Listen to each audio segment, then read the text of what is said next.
So what I have here is a somewhat wonky Playmates Klingon Bird of Prey.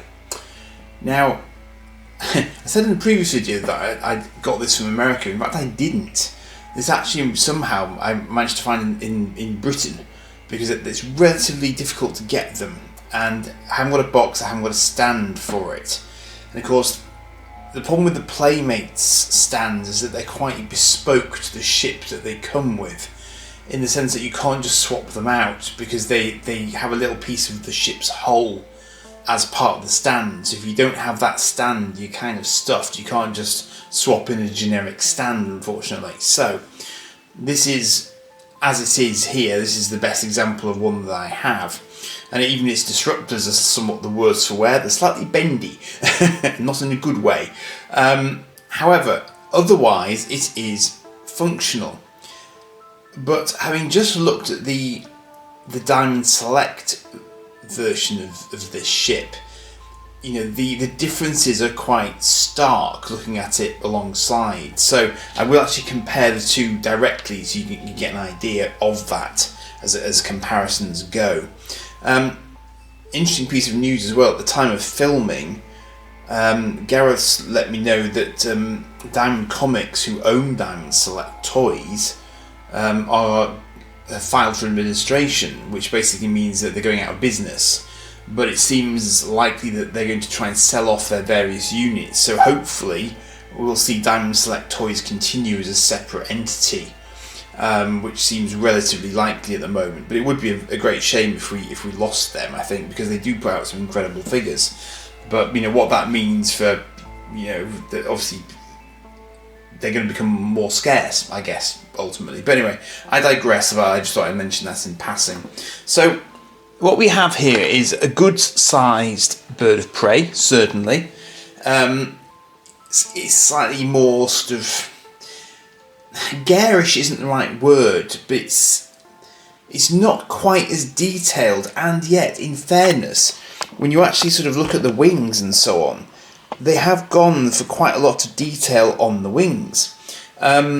So it's not a sort of a throwaway attempt at the bird of prey at all, in fairness to them. It's just that it just has that, well, you know, it's a more of a toy, which is what Playmates obviously do tend to go for. That's just in the nature of their approach to the Star Trek products that they put out. And this is much earlier, so its sound effects are much more primitive, is the best way to put it, than the Diamond Select version. But as you can see, like the Diamond Select version, they've gone for the bright red wing tones underneath the wings, which is, you know, not unreasonable for the bird of prey. What I couldn't quite wrap my head around was all this sort of detailing here on the at the front of the hull. That's a little bit random. I'll just zoom in on that so you can see exactly what I mean there. So I don't see any reason for that being there particularly, other than the fact they were just trying to sort of give it some sort of coloration, perhaps per the you know, the show and so on. But it's not. It's a little bit sort of OTT for my taste, I think. What else do I want to say about this one? The wings are fixed, so it's really odd. When I was looking at it, you can probably see here, actually, I'll leave it zoomed in, there is a sort of a gap. There's a gap for the wings here, as if they were going to move. But from what I can tell online, there is no way to make it vary its wing angles at all. So it is fixed wing, again, unlike the Diamond Select version, which can accommodate the shifting wing geometry. So that's a shame. But then this is the sort of, you know, the attack configuration, which most people would be familiar with. I mean, if you know better, when I looked at it, I really had to look hard, but I just can't see any way in which it would sensibly fold in, and I don't want to break it by applying too much force to it. But maybe I am missing a trick. Maybe there's just a button I haven't found yet that would allow me to do it. But by the same token, it just doesn't seem to want to flex in a way that would allow it to do it. So it's a bit strange that. I'm not quite sure what the crack is with that, but you know, that seems to be as much as it will do, so far as I can tell at the minute. So there's that. I was surprised to find when I was looking around on eBay for some box art, because obviously I was lacking box art. But what I found was that there are actually two versions of this. There is a version that is tied into Star Trek Generations, which was the 7th film. He says, doing some quick mental arithmetic, and there is a version of it which is just sort of Star Trek: The Next Generation, a Klingon Bird of Prey. But apparently the actual Birds of Prey are identical, so there is no actual difference between those two versions. It's purely the box art that is different.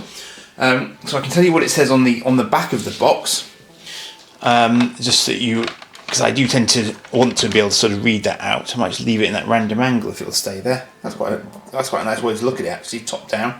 That's probably going to fall down in the middle of what I'm saying, but we'll see.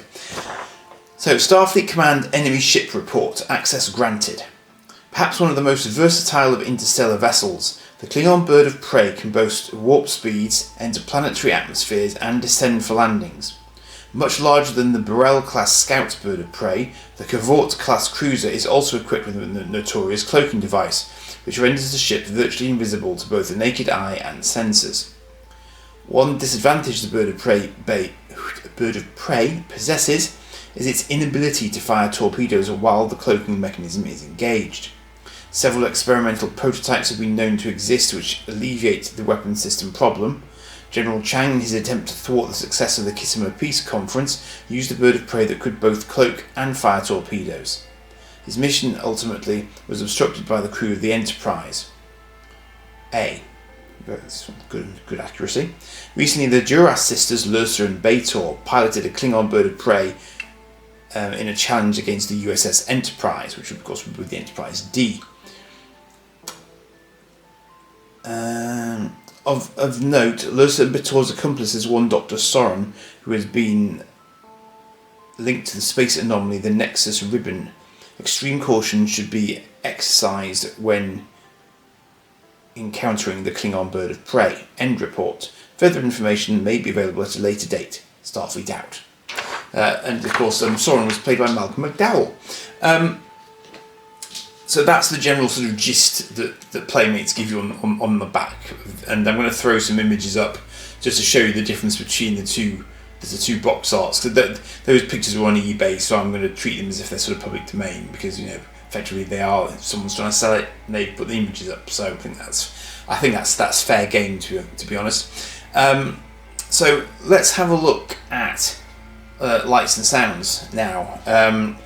Very straightforward. I think it was 3 AA's for this one, and it's either the battery compartment is quite easy to access. So let's just kill off my my sort of booster lights, and we'll have a quick look at this. It's not as exciting as the Diamond Select version. So basically, you've got 3 buttons on the top of the ship here, which do these things.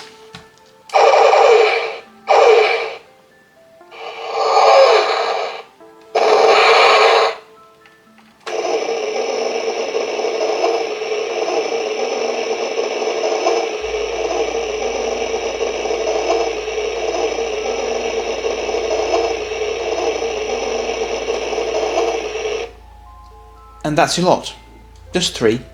There is, so because this was so early doors, there's no other there's no speech or anything like that. But I will just show you. I think the rear of it does light up. I think there's a sort of light that passes through, so you get the benefit of the.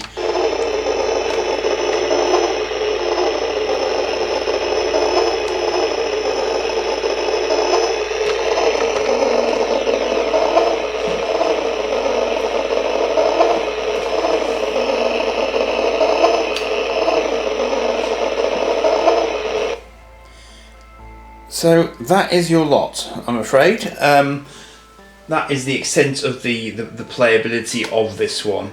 So as I say, it would have come with a stand, so you would have been able to stand it up, as you've seen with things like the original Enterprise, the TOS Enterprise. It would have had that sort of stand with it.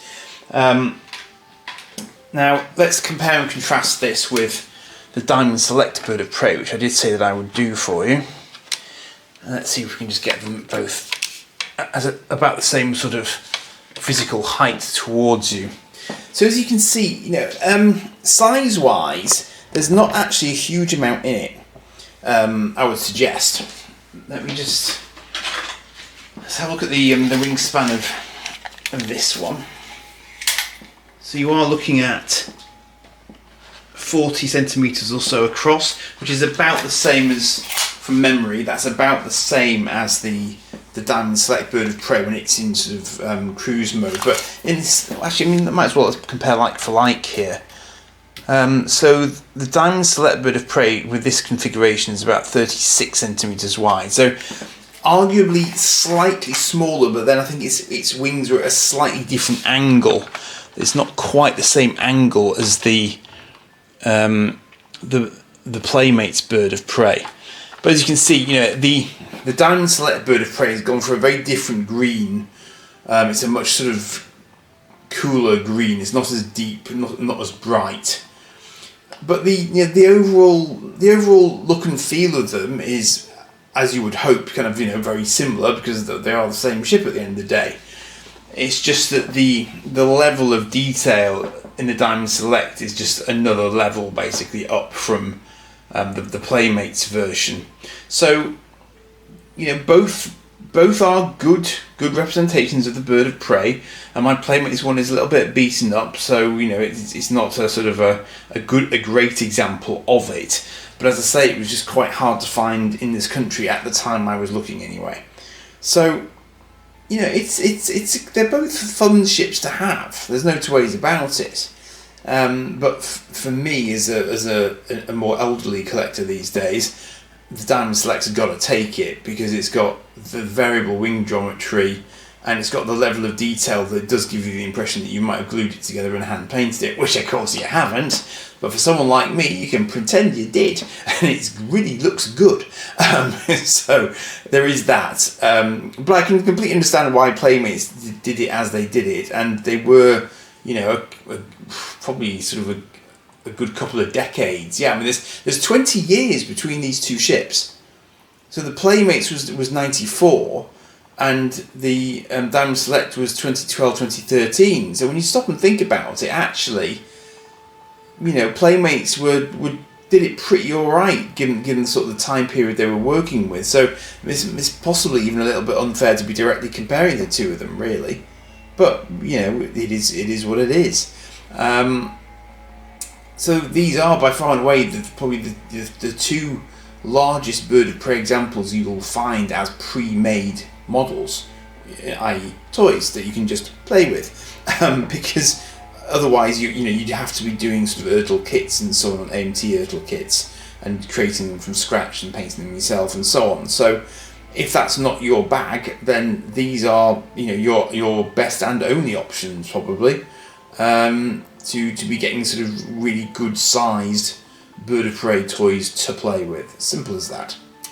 I don't think I've got anything else particularly relevant to mention on these ones, having just done the Diamond Select. As I say, particular favourite ship of mine, no two ways about it, and I have a small collection of various sizes of Birds of Prey, and quite a large XL Eagle Moss one that I'm terrified of breaking, so I very rarely get it out because the disruptors on the wings, even on the bigger one, are quite breaky.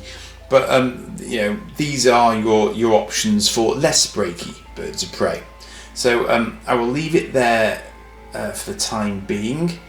I think that what I'll probably do now is, I think there's a sort of a trifecta of larger Playmate ships like the Enterprise D, the Romulan Warbird, the Klingon Vorcha class attack cruiser, and I will probably look at those next, I think, because they are the big ships that Playmates did outside of the Enterprises.